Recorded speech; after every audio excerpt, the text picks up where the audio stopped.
Hello all, and thank you for taking the time out of your day to join us on this webinar. My name is Matt. I come from BCP. You'll see Oporteo behind me, so that's our e-commerce solution we provide at BCP. So I'm going to be the host today, and I am actually joined by three specialists in the e-commerce market. So I'll go through an introduction with all those in a moment or two.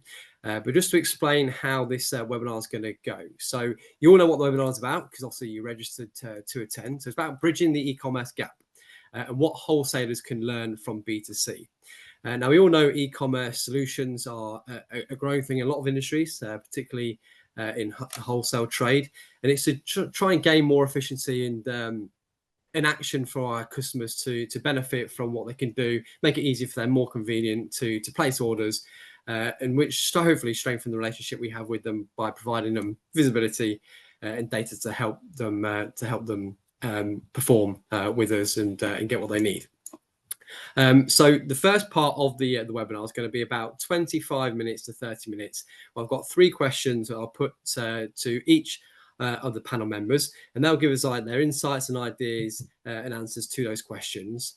But also after the webinar and those three questions I've got for them, there's going to be a Q&A session toward the end for about 10 to 15 minutes. So if you can, you are allowed to ask any questions you'd like by using the functionality on your screen. So at the bottom there's a Q&A icon. So if you click on that, you can put in a question or questions, and you can put the name you want it directed to once you hear them introduce themselves. And I'll try and address as many questions as I can in that time frame at the end. If we don't manage to cover your question, we will get back to you with the details we have for you, with any answers to the questions that you might have for whoever it may be that you put on your request. Okay, so we'll go into the introductions. So the first person who'd like to introduce themselves is Dave, please. Hi, Matt. My name's Dave Shield. I work for Oporteo, and I'm a product owner here and been helping B2B businesses launch e-commerce sites for around 10 years now. Cool. Thanks, Dave. And Gavin, please. Thank you, Matt. Hello, everyone. I'm Gavin Hands. I work as an independent marketing and sales growth specialist, mainly with businesses in the food and drink industry, focusing on their commercial strategies and route to market. I've spent a good deal of my career in wholesale, so including 15 years at BidFood. Okay, thank you, Gavin. And Tim, last but not least.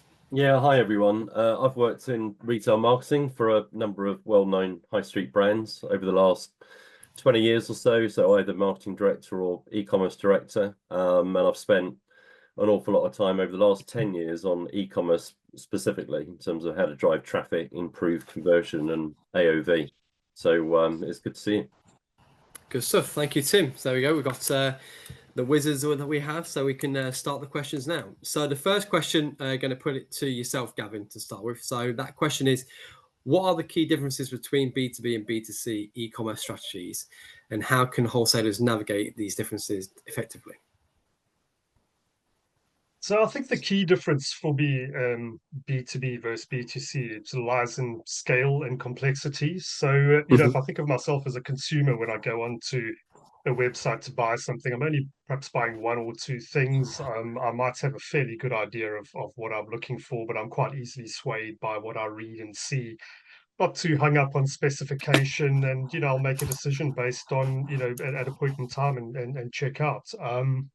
But if we think of B2B wholesale, and let's just think particularly food industry, as a kitchen operator, when I come in, I'm going to actually be buying quite a large number of products, week in and week out, perhaps a couple of times per week. I might be buying the same things over and over again.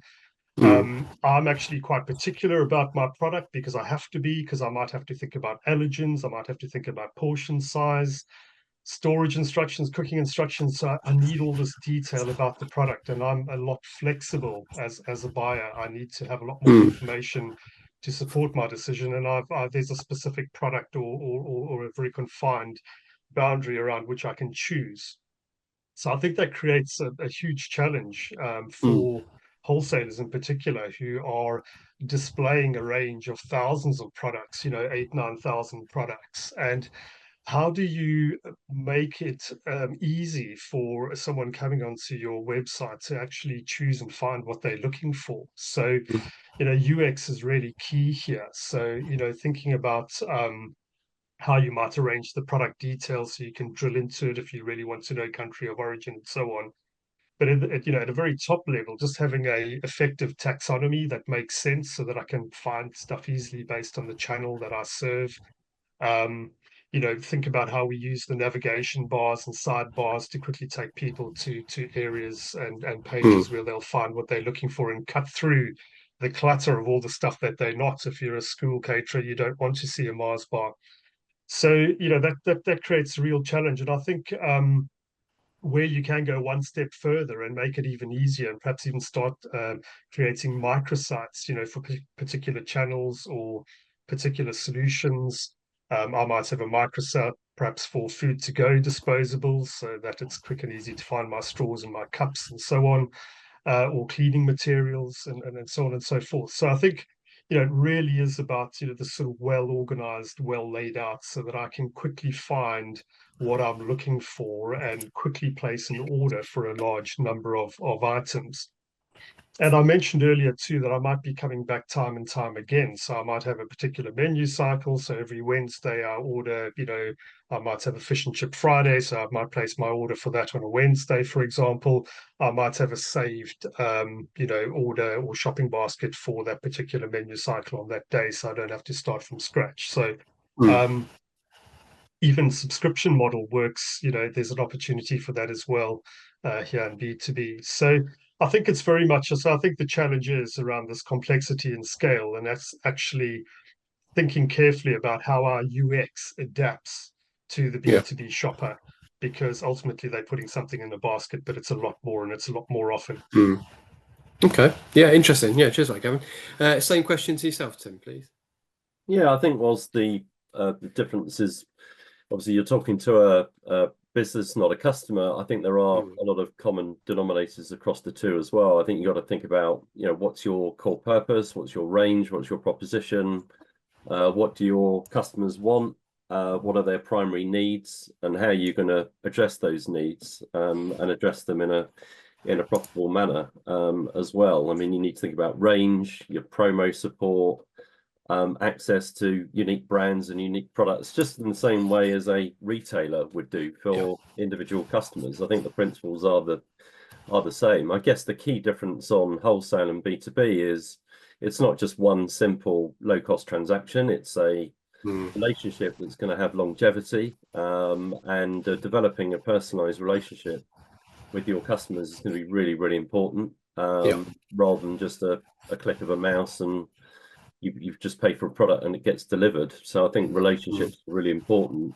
it's, as well as bulk pricing and tiered discounts, which obviously isn't really the case in the consumer space. You need to think about that, and having real-time chat and support. So time is money, isn't it? So if there's a problem with your order or it doesn't turn up on time, I think making sure that you've got adequate resource to be on the beck and call for your customers is really, really important. And then the last thing I would say is what B2C businesses will do and get very obsessed about is what we call CSAT and NPS, which is all about customer satisfaction and net promoter score. So really talking to your customers and finding out what are the things that you're doing really well, but perhaps more importantly, what are the pain points and what are the areas that your customers are struggling with that you need to address. So I think having some kind of tracking in place to capture that, I think, is really, really important.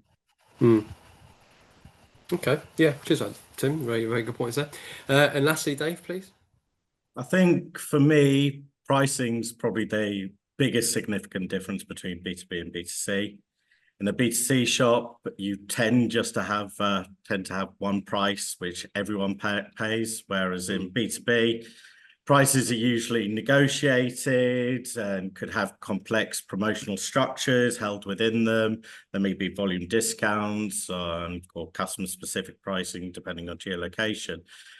So I think it's really important for wholesalers to implement sophisticated pricing systems on their e-commerce platform. So this means offering tier-based discounts based on order size, purchase history, or those contract agreements. And that's something normally you just can't be squeezed into B2C platforms because they're just not designed for it. So pricing must be in real time and reflect accurately and not just rough approximations, which, you know, can cause friction when a customer sees their invoice differs slightly to what they actually thought that they were paying. So most modern ERP systems where the pricing data is mastered offer real-time pricing updates. So you really need to link that into your e-commerce platforms to display those accurate pricing. Due to those pricing differences, another point in the customer journey where it wildly differs between B2B to B2C is at the checkout. In B2C, you normally put a couple of items in your basket, you get to the checkout, you may not have to register, and you can just add a credit card or PayPal or a very simple payment method. Whereas in B2B, payments are much more complex. They tend to involve credit terms, invoicing purchase orders, and also payments typically processed after the goods are delivered, not immediately like B2C. Yeah. So the problem that you get with this is it can sometimes lead to friction in acquiring new customers. So, you know, as a business, I want to order from a new wholesaler. I may have to wait for manual credit checks to take place and being set up on their internal system, which, you know, may eventually mean that I use someone else to order my goods from. So really recommend that wholesalers consider allowing instant account setup, maybe letting the customer use a credit card while they do those manual checks to retain them. And there are actually breakthroughs in technology all the time. I think there are a few other products now out on the marketplace being established which allow for real-time credit checks and other various verification methods in real time at that checkout. So you can offer terms which the businesses, your consumers, are used to without deteriorating the overall user experience. Okay, yeah, cheers for that, Dave. Yeah, I mean, absolutely. It's not just a typical one-off purchase from a B2C site. So it's just trying to navigate what your customers want is to build that relationship and make it convenient for them to use. So they use it again and continue that relationship with you. So thank you all. So question 2, which we'll put first to Tim, please. So which B2C e-commerce practices have proven successful in enhancing customer experience, and how can these be adapted for B2B use? I think if you think about B2C, it's you tend to start with your brand, your proposition, what makes you different from your competitors, asking customers what your primary needs are and making sure that you're fulfilling those needs, if not exceeding them, and developing really good relationships with those customers as well. So it's all about your why, your reason for being, your core purpose, if you like, what gets you out of bed in the morning, and that sort of runs throughout the entire organization. And I think the same is true for wholesalers as well. I think the principles can apply across. And I think Gavin made the point earlier, if I look at some wholesale websites, they just look a bit dated. They look like they've been kind of created about 20, 30 years ago, almost like direct mail catalog based customer experience. So whereas if you look at B2C websites now, it's a much more immersive brand experience, and they really do a good job of bringing to life the brand, the products, the features and the benefits. They use a lot more video content. So and then the other thing I would say is you know, you need to create solid foundations. So you need to have a really good platform in place without any leaks in it, because if you pour a load of traffic in the top, then it's just going to leak at the bottom. It's going to cost you an awful lot more money. So you need to make sure that your CX, your user experience, is as good as it can be, and address any of those pain points before you start to invest in the likes of SEO or PPC or PMAX or Crow or CRM. I mean, each of these things will drive traffic to your site or will increase conversion or increase retention. So having those solid foundations in place, I think is really important. Yeah, it's key. Yeah. Okay. Yeah. Cheers, Tim. Same question to yourself, please, Dave. I think probably one of the most visible transformative practices in B2C has been, the advent of personalization. You go on to something like Amazon, Netflix, or Spotify, and the front page is full of, recommended products or services for you, or some content, but based on how you've interacted with that company in the past. And that creates a experience which feels uniquely relevant to me as the customer. It helps me, navigate through those sites, it increases my engagement, and therefore for those sites, it drives higher sales. So in B2C, personalization typically extends to product recommendations, target promotions, and personalized communications, all which foster that sense of connection between the customer and the brand. But within B2B, we actually have several unique advantages compared to B2C. Often our relationships within B2B are more long-term, more repeatable, and we have more data about our customers, and we need to be able to leverage that. So we have this huge pool of data to work with, including insights into purchase history, buyer preferences, the customer's buying cycles, as well as, more broader data such as specific industry needs. So what we need to do is leverage this rich data to implement a much more advanced form of personalization. And so, for example, just looking at what we could do with this is what we can do is, we can do the same as B2C, and in B2B is utilize purchase histories to recommend products, but we can also forecast what the future needs are of a customer by looking at seasonal trends or industry specific developments, or what that customer maybe bought last year, and see if they buy more of product X in the summer compared to in the winter. So start to push that product during those periods.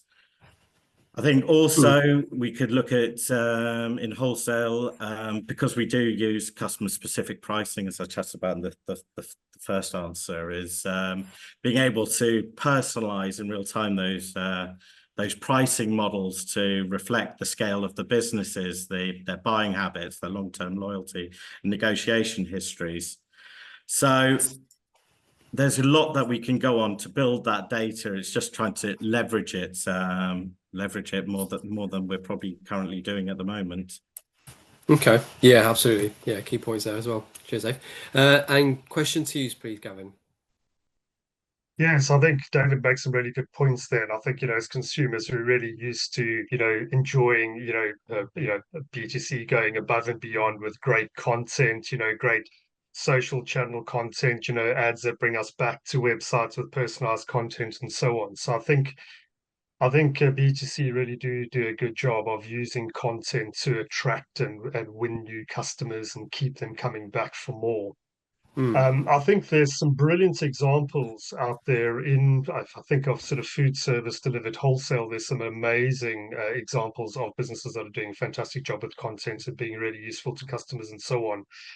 But I think there's an enormous number of wholesalers who are still using old legacy, almost catalog style online ordering systems. So it's all hidden behind a login wall. It's not discoverable, it's not visible, for search and so on. And it's, really, by contrast, these businesses are foregoing a massive opportunity to use e-commerce as a customer acquisition tool. And as I say, grow baskets and keep customers coming back for more. So, I think this is even more important now because, we saw the start of more of this happening during lockdown when we couldn't go out and visit buyers, where buyers were doing a lot more of their own research online when they were looking for new products or looking to enhance menus and so on, or change menus. And I think in all aspects of B2B buying, no matter what product you sell, we're seeing evidence, and I've saw some research recently of more and more effective use being made of self-search before you contact a company about a product and so on. So, without this content, none of that can really, benefit your business. So I think B2B can learn a lot from B2C in terms of how to use content generally, both in social channels and on websites, SEO optimized and so on, to actually bring in new business.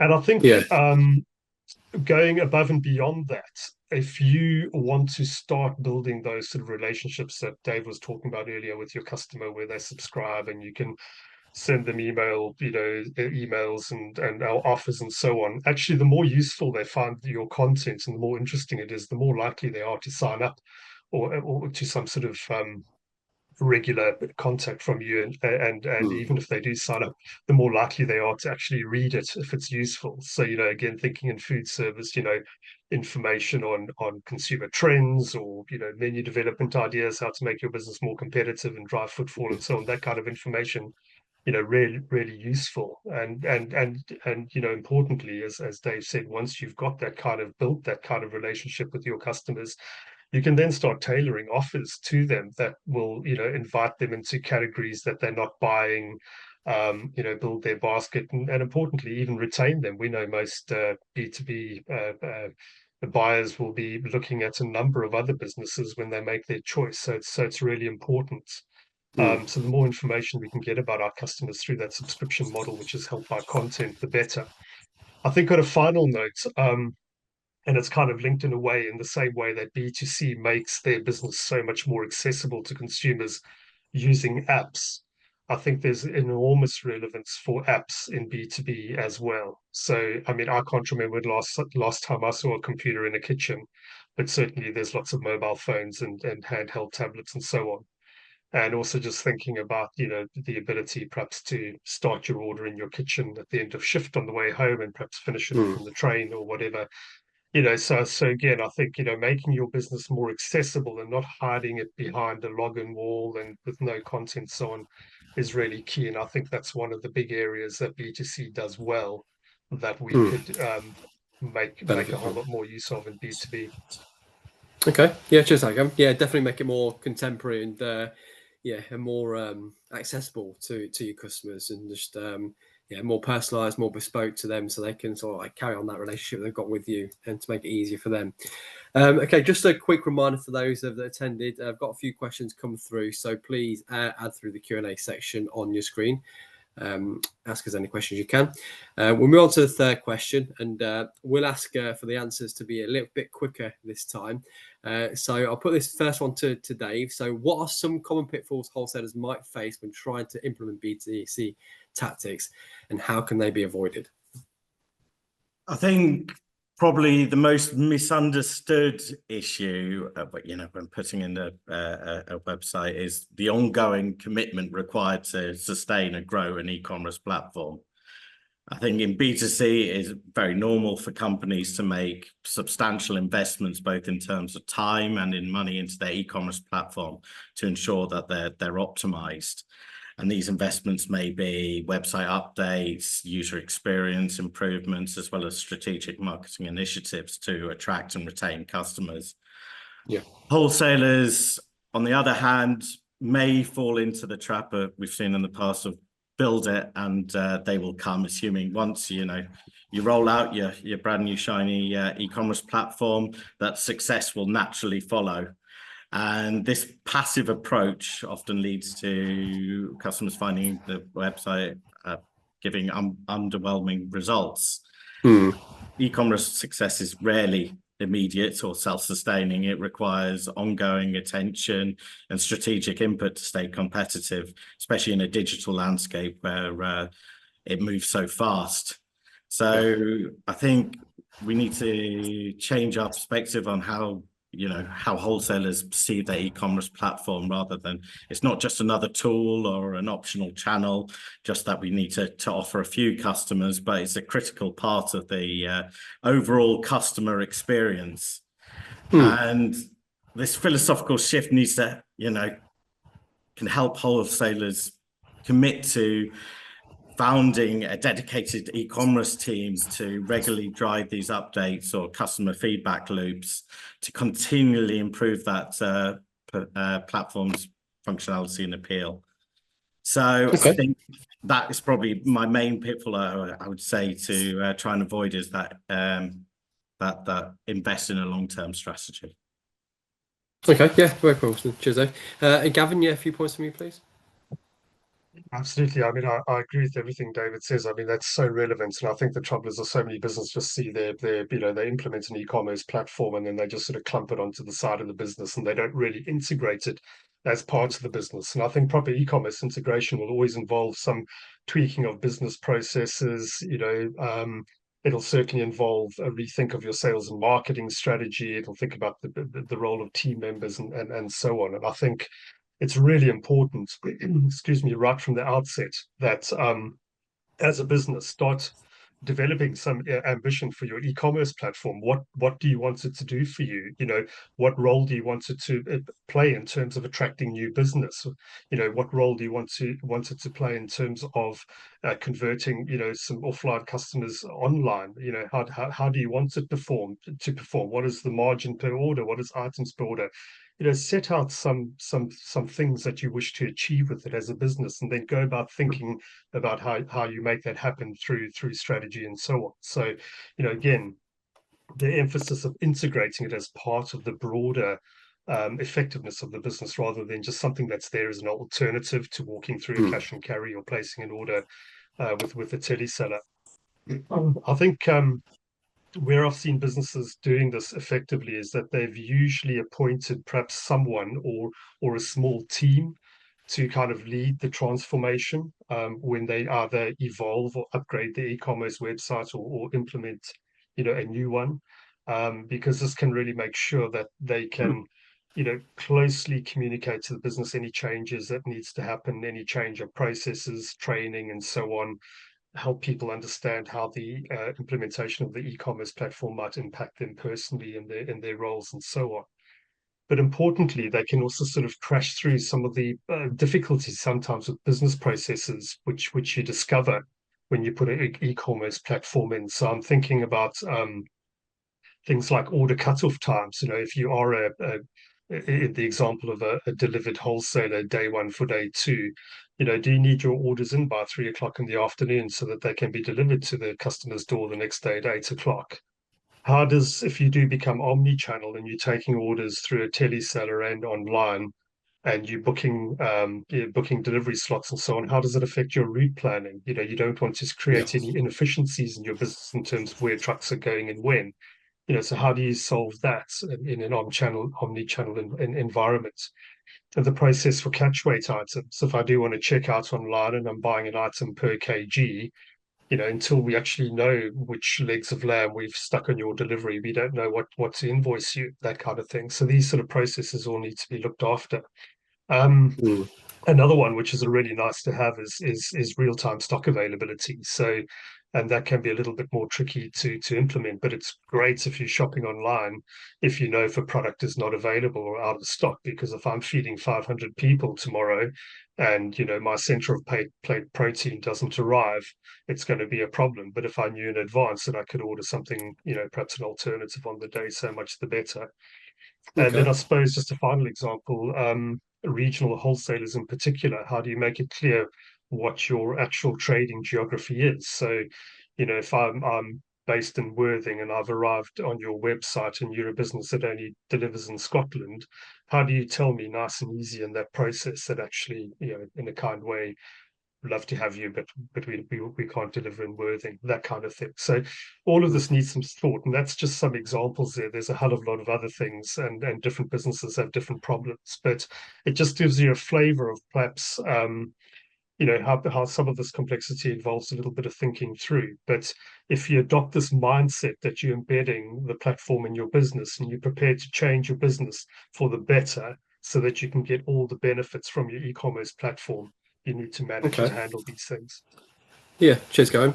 And Tim, sorry, you're going to have to give your responses in about 1.5 minutes. So please, as quick as you can. It's fine. I'll just cover 3 or 4 points really quickly. One, think about the customer all the time. Have a customer in the room all the time. Just think to yourself before you make a decision, is it going to be in interest of the customer, and is it going to improve customer satisfaction, and is it going to drive sales?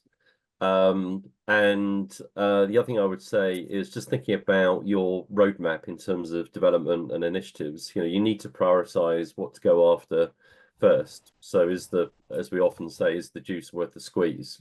Go for the big things that are going to move the needle easily first, and then deprioritize the other things as well. And if you are replatforming, do it really, really carefully, because if you're not careful, you will lose a lot of all that organic performance that you've built up over years. So just be cautious about making sure that you transform from one platform to the other really, really effectively. Yeah, definitely. Thanks, Tim. Well, thank you all. Some great answers there from all those 3 questions. But yeah, ultimately, it's not just an extra cost for the business. It's like an investment to improve your relationships with your customers, to make it easier for them, so they can obviously navigate easily through, pick what they want, have something targeted to them, make it more bespoke, more personal to each customer, involved price-wise, etc. But yeah, it's really to help your business grow and benefit your stakeholders as well. So thank you all. So got some questions from the in the Q&A session. So I'll ask the first one actually to you, Tim, this one. So what platforms typically used by retailers in the B2B, B2C space? Yeah, a few years ago, it was Magento. Magento was sort of dominating the whole landscape, but increasingly, a vast majority of enterprise businesses are moving across to Shopify or Shopify Plus. And then there's other solutions like OpenCart, for example, but I would suggest at least have a good look at Shopify Plus to see whether that's going to be fit for purpose, because that's a very popular platform. It doesn't require a lot of development, a lot of back-end resource, and to Gavin's earlier point, you can get a lot of integrations on it. So if loyalty, subscription, customer reviews, all of that sort of stuff is important to you, Shopify's got loads of apps that you can just bolt onto the site. It's really easy to do. Okay, yeah, good one. Thanks for that, Tim. Second question. This one's aimed at you, Gavin, actually. So what is one of the biggest frustrations users have when using B2B sites compared to B2C? Oh, I'm just trying to think of a good example. There's many. I think most probably speed of search. I mean, we spoke earlier on about the sort of massive number of products and finding things that are relevant to you. If you don't get your sort of data architecture right, and the machines having to work really hard to look for things behind the scenes, whilst it brings back an answer to you searching online, that can be very frustrating. So I think it's definitely worth paying attention to all the let's just say the mechanical aspects behind the website that help make it faster, because there's nothing worse, watching the little half circle whirring around while you're desperately trying to find your new coated chicken for tomorrow or whatever. So yeah, I think speed of browsing definitely one to watch out for. Okay, yeah, Tim, have you got any examples for that one, or? No, I think Gavin's covered it off quite well. Yeah, nothing more to add to that. Yeah, fair enough then. The third question I've got actually, so I'll put this one to Dave actually, because obviously you two have had one already. So what are the most significant technological advancements in B2C e-commerce, and how can wholesalers adopt these technologies to stay competitive in the B2B space? I can repeat that, Dave, if there was quite a long question. That was quite a long. I think well, it wouldn't be a technology webinar without it, but we haven't mentioned AI in any real capacity yet.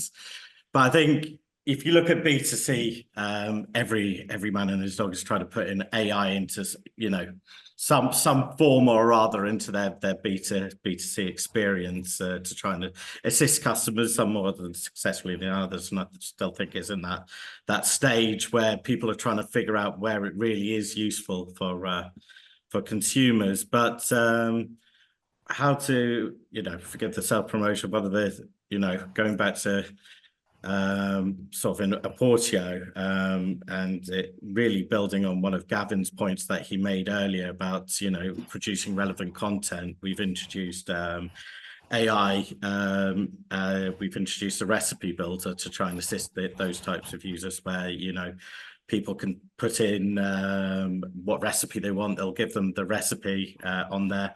And then out the back of that, what we can do is use AI to try and associate ingredients in the recipe to products in your shop. So, hey, you want to make a spaghetti bolognese? Hey, we've got this mince in and you'll need 2 packs of it, and doing all of that automatically. So it's trying to use AI in ways like that to assist the customer around that. I'm sure there'll be a lot more applicable examples in the future, you know, rather than the standards, you know, help you for product descriptions, which it does do. But, you know, I'm sure there'll be a lot more use cases on the horizon for AI within our industry. Yeah, definitely. I mean, AI is something that's constantly evolving at the moment, isn't it? So it's just, I think it's unknown to some people at the moment, but it's getting more and more traction, isn't it, in the space? So yeah, it's going to be more beneficial going forward as well. Another question, actually, based on sort of like return on investment. So companies willing to change or start a new e-commerce platform to help their customers. So you sort of like alluded to some of these points already, but I'm going to put this one to you, Tim and Gavin, actually. So what would you say were the key areas where businesses can improve on their new e-commerce solutions to try and get a quicker return on investment than other ways?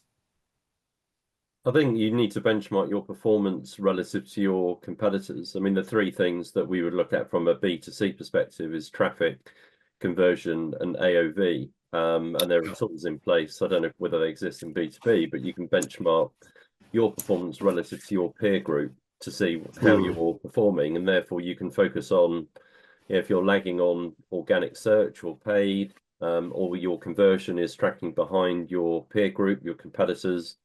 There's all sorts of things you can do to move the needle on traffic and conversion, or indeed, you know, you might be working in a sector that lends itself to subscription or loyalty, in which case that's an avenue that you can investigate. So I think certainly benchmarking relative to your peer group is a useful thing to do. Yeah, definitely. I suppose also looking at obviously with data you have, once obviously you've made it live, is looking at your current customers, if they're spending more, or if you at what each transaction they make, if it's like a bigger purchase from your business going forward, I suppose. But yeah, any examples you have, Gavin, from obviously customers you worked with before? Yeah, I mean, I think, you know, the way you grow as a business by getting more customers, you grow your business by getting your customers to buy more from you and hopefully buy higher margin items from you and so on. And then you also grow your business by retaining customers as well. So if you think of those 3 sort of pillars, you know, retain, open, and grow, actually e-commerce platforms, if they're used properly and have the right strategy behind them, are incredibly effective actually at driving that for you. So I would suggest that would be the first place that I would focus on with my new e-commerce platform is make sure that it's a beacon out there bringing new business in for me. I would certainly be wanting to understand more about the customers trading with me and understand, and it makes it a bit easier when they're trading with you digitally to work out what aspects of their basket they're not buying, which they should be buying.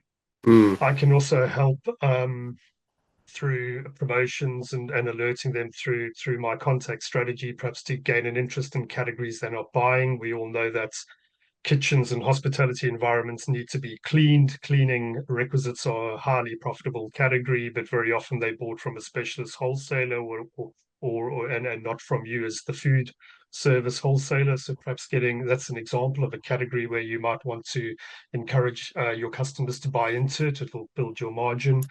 And obviously retention, you can very quickly tell. I'm not saying you can't tell this when, you know, through other channels, but digitally you can very quickly get an alert when a customer hasn't ordered as often as they should. And if they order from you weekly and suddenly a week passes and they don't, you might want to, with an automated prompt, bring them back with an offer or something like that. So, you know, so you can use your e-commerce site to kind of pull all these levers. And I think a final idea as well is that data is valuable. So let's not forget that once you have transactional data available, there are lots of businesses that are interested in buying that information from you. So I'd also be looking at non-trading income streams from my e-commerce site as well, perhaps opening up advertising opportunities as well for suppliers and brands to get brand exposure on my platform. That would be a very common way that wholesalers would be using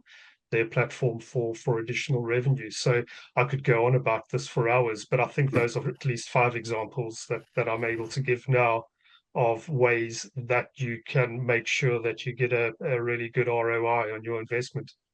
Yeah, absolutely. Yeah, definitely. Because again, just to highlight it, it shouldn't just be seen as a cost to the business. It's obviously something there to help you grow, and yeah, obviously retain customers as well, to get them to effectively buy more. And that's done through providing them knowledge, being more transparent of what you're offering, bespoke it more to them so they can get more benefits from using the site like that and interaction with yourselves. But yeah, so coming to the end of that actually. So again, thank you. Dave, Gavin, and Tim for your time and great answers to the questions I had to start with, but also the questions through the Q&A session.